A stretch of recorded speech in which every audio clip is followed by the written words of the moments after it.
मोदी के सामने जाके खड़ा हो, ऐसा कर देना।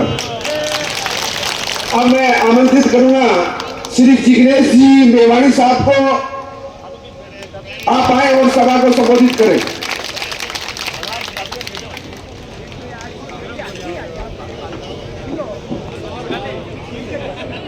मंच पर उपस्थित सभी सम्माननीय साथी, पूरा सम्माननीय मंच, सभी का नाम न ले पाऊं तो थोड़ा माफ कीजिएगा।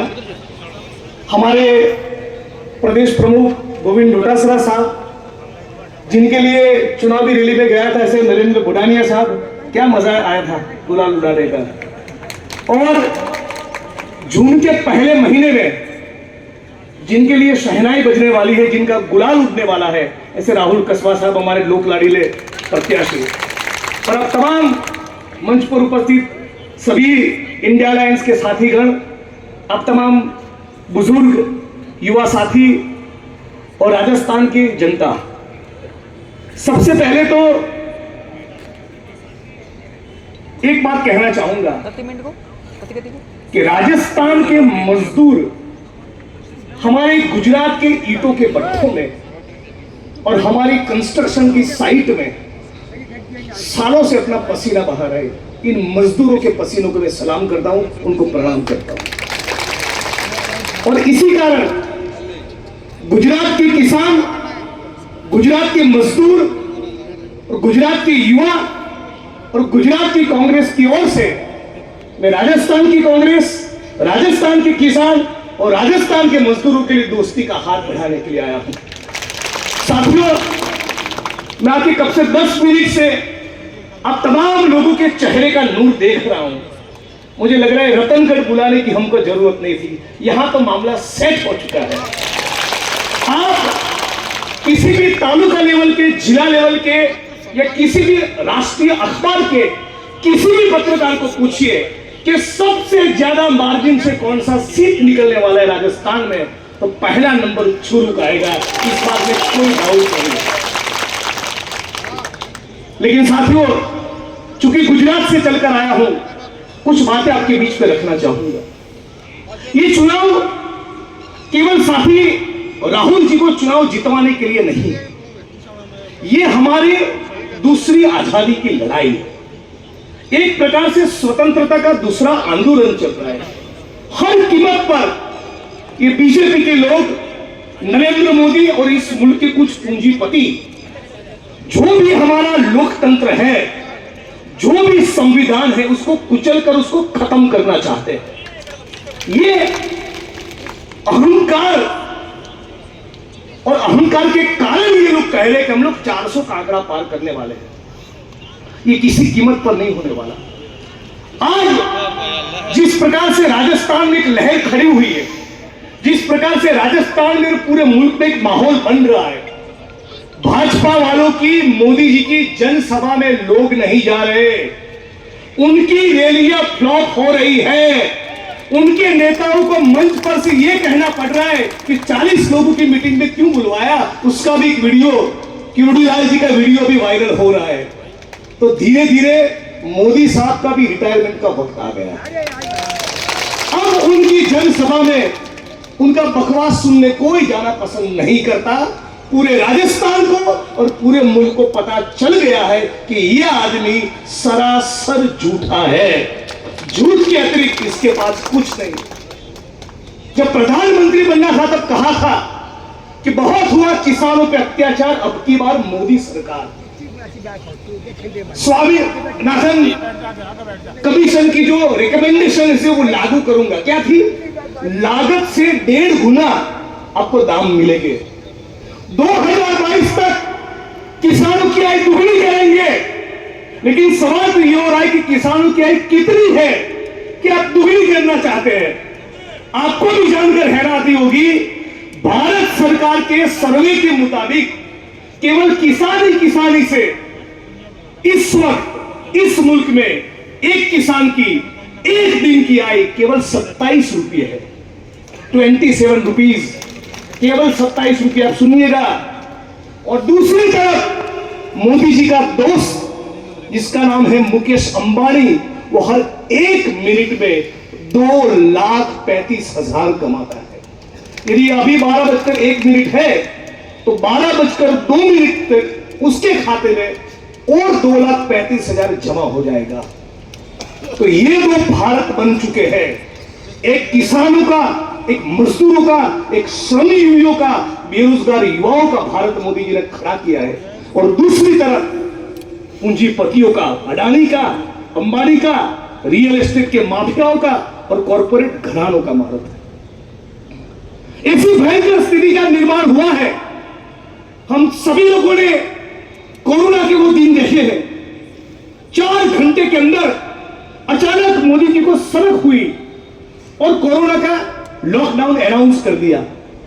हम तमाम लोग जानते हैं, जो लोग भाजपा के कार्यक्रम में दरी बिछाने का काम करते हैं, जिनकी हिंदू धर्म में आस्था है, जो भाजपा के लिए बूथ मैनेजमेंट का काम करते हैं, ऐसे भाजपा के पन्ना प्रमुखों को भी इस मोदी की सरकार में चाहे कितने भी हिंदू धर्म की दुहाई दे, ऑक्सीजन की एक बूंद नसीब नहीं थी।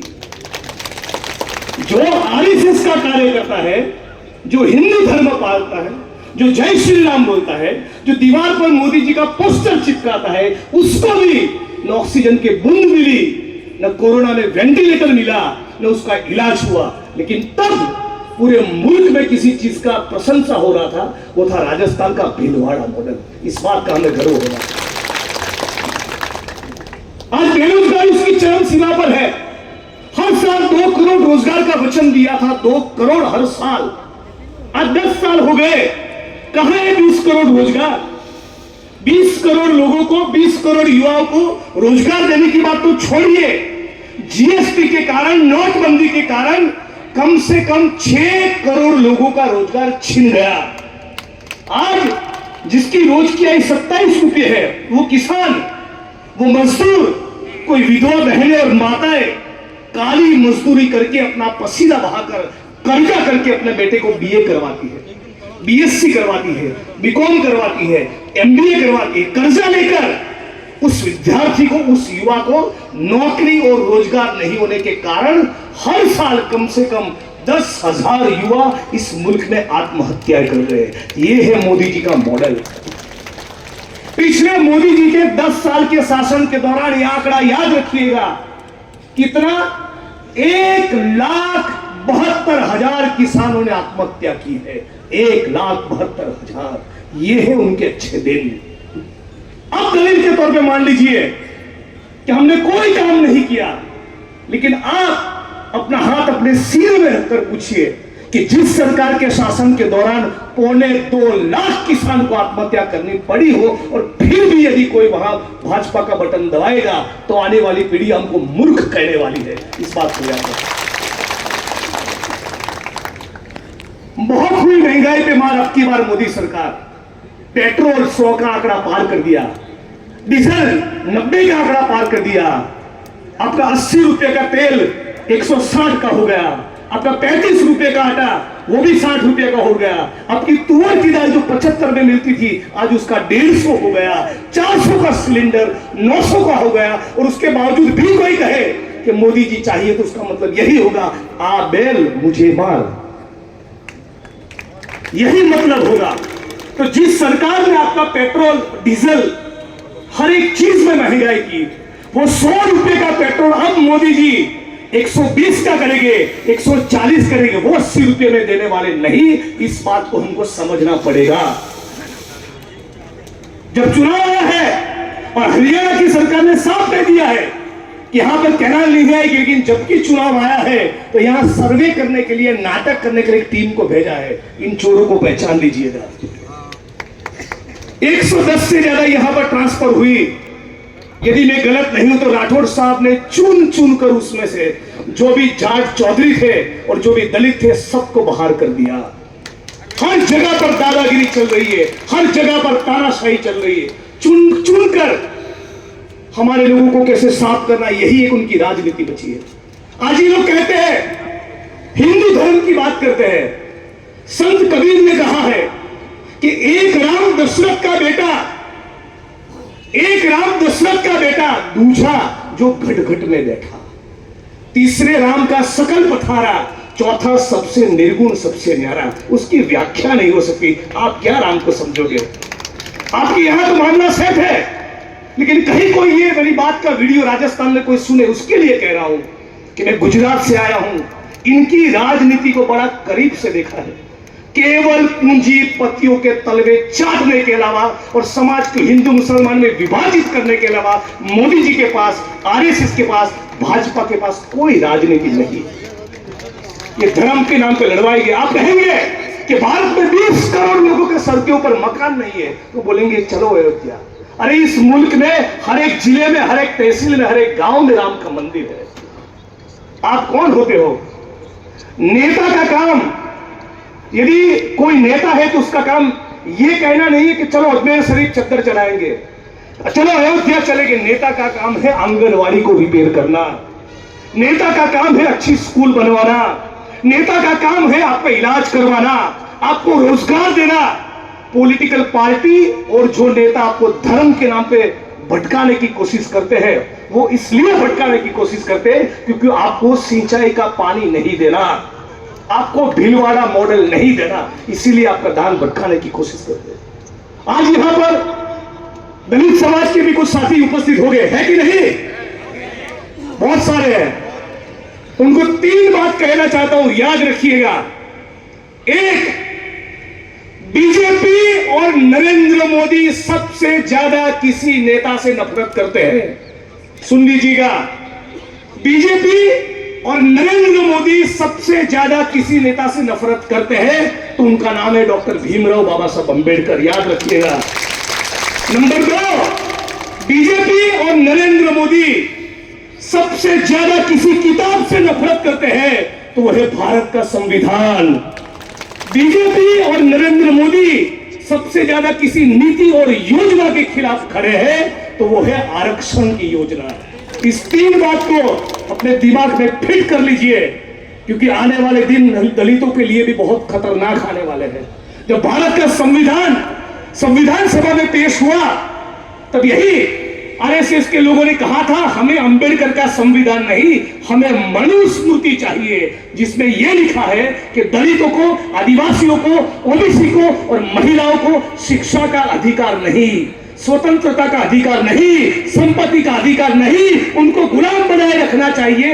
यह नरेंद्र मोदी का मॉडल है। और इसीलिए न केवल रतनगढ़ के, न केवल चूरू के, पूरे राजस्थान के दलित समाज के एक एक व्यक्ति को हाथ जोड़कर विनती कर रहा हूं, यदि डॉक्टर भीमराव बाबा साहब अंबेडकर का संविधान बचाना है तो नरेंद्र मोदी और भाजपा का तंबू उखाड़ कर फेंकना है। इस बात का हमको संकल्प करना पड़ेगा। और युवा साथियों, आपके सामने जब तक मोदी और भाजपा है कोई भविष्य नहीं है। गुजरात के अंदर भी खाली पड़े सरकारी पदों में कोई भर्ती नहीं कर रहा है। ये राहुल गांधी है, ये कांग्रेस पार्टी है जिसने ये कहा हर साल 5 साल के भीतर आपको 30 लाख सरकारी नौकरी का गारंटी ये कांग्रेस पार्टी दे रहा है। क्या है मोदी जी का गारंटी? बोले कि नरेंद्र मोदी जी का गारंटी है। अरे हमने तो सुना है कि रघुकुल रीत सदा चली आई, प्राण जाए पर वचन न जाए। अरे मोदी जी के वचन का तो कोई ठिकाना ही नहीं है, एक भी ऐसा उनका गारंटी नहीं है। विदेशी बैंक में पड़ा काला धन लाएंगे, एक फूटी कौड़ी नहीं आई। समझ लीजिए, आपके खाते में 15 लाख आएगा, एक फूटी कौड़ी नहीं आई। किसानों की आय दुगनी होगी, नहीं हुई। महंगाई खत्म हुई, नहीं हुई। महिलाओं को आत्मसम्मान मिलेगा, क्या आत्मसम्मान? मणिपुर के अंदर महिलाओं को नग्न करके घुमाया जा रहा है और हमारे विश्व गुरु खामोश बैठा है। ये तो भारत की परंपरा और संस्कृति नहीं हो सकती, जहां पर ये कहते थे यत्र नार्यन्तु पूज्यन्ते रमन्ते तत्र देवता। उस भूमि के अंदर मणिपुर में महिलाओं को नग्न करके घुमाया जा रहा है और नरेंद्र मोदी पूरा खामोश है। ओलंपिक का मेडल जीतने वाली हमारी बहनें 100 दिन तक दिल्ली में धरने में बैठी रही, 100 दिन तक, लेकिन नरेंद्र मोदी एक शब्द नहीं बोले। हाथरस के अंदर बलात्कार का शिकार हुए दलित समाज की बेटी का मृतदेह उसके माँ बाप को नहीं सौंपा गया। और बिल्किस बानो गुजरात के अंदर, मेरे लिए बिल्किस भी है, बॉबी भी है और बबीता भी है। बेटी की जाति और धर्म नहीं देखते। उसके बलात्कार करने वाले भाजपा के लोगों को मोदी जी की गुजरात की भाजपा ने जेल में से छोड़ा, उनका स्वागत किया, सम्मान किया, लड्डू खिलाए और उनको माला पहनाई, मानो कि कोई राष्ट्रीय बड़ा काम करके आए हो। ये उनके संस्कार है। और इसीलिए इस मंच पर से अपनी वाणी को विराम देने से पहले आप तमाम रतन घर के और पूरे प्रदेश के क्षत्रिय समाज के लोगों को भी कहना चाहता हूं कि हमारे गुजरात के भाजपा के नेता पुरुषोत्तम रूपाला ने जो निवेदन किया है, हम उस स्टेटमेंट के खिलाफ है, क्योंकि वो महिला है और महिला किसी जाति और धर्म की नहीं होती। और इसीलिए यहाँ के क्षत्रिय समाज को भी अपील करता हूं कि राहुल कस्बा से बेटर आपको कोई ऑप्शन नहीं मिलेगा। इस बात को आप समझ लीजिए, क्योंकि स्थिति में युवा है, किसान है, मजदूर है। और इसीलिए जिन्होंने क्षत्रिय समाज की बहनों और माताओं का अपमान किया है, पूरे क्षत्रिय समाज का राजस्थान में कर्तव्य बनता है कि एक बार मोदी और भाजपा को मजाक चखाए। उसका मैसेज पूरे भारत के अंदर जाएगा। साथियों, कहने के लिए बहुत कुछ है, लेकिन हमारे प्रिय वक्ता डोटासरा साहब को भी सुनना है। थोड़ा 2 मिनट डांस भी करेंगे। देखिए उनके चेहरे की मुस्कान यही बयां कर रही है। लेकिन आखिर में इतना कहूंगा कि राहुल कस्बा साहब बड़ी उम्मीद के साथ पूरे प्रदेश का एक मिजाज बदल दिए। अब आप तमाम लोगों का यह कर्तव्य बनता है कि उनके वोटिंग के दिन तक उनके कार्यालय में जाने के बजाय, उनके साथ घूमने के बजाय एक एक बूथ पकड़ लीजिए। बस हर एक बूथ पर से 20-25 वोट प्लस कैसे हो, यही एकमात्र आपके जीवन का संकल्प होना चाहिए। ये होगा तो जून के पहले महीने के अंदर उनका गुलाल उड़ेगा। तब दोबारा आपके बीच में लंबी बात करने के लिए आऊंगा। अब तमाम साथियों का शुक्रिया अदा। अब तमाम लोगों ने इतने प्यार से मोहब्बत से बुलाया, इसके लिए दिल से शुक्रिया। राजस्थान की परंपरा है, पधारो हमारे देश। हम भी कहते हैं चुनाव जीतने के बाद आप भी कभी गुजरात आइएगा, आपका स्वागत होगा। धन्यवाद।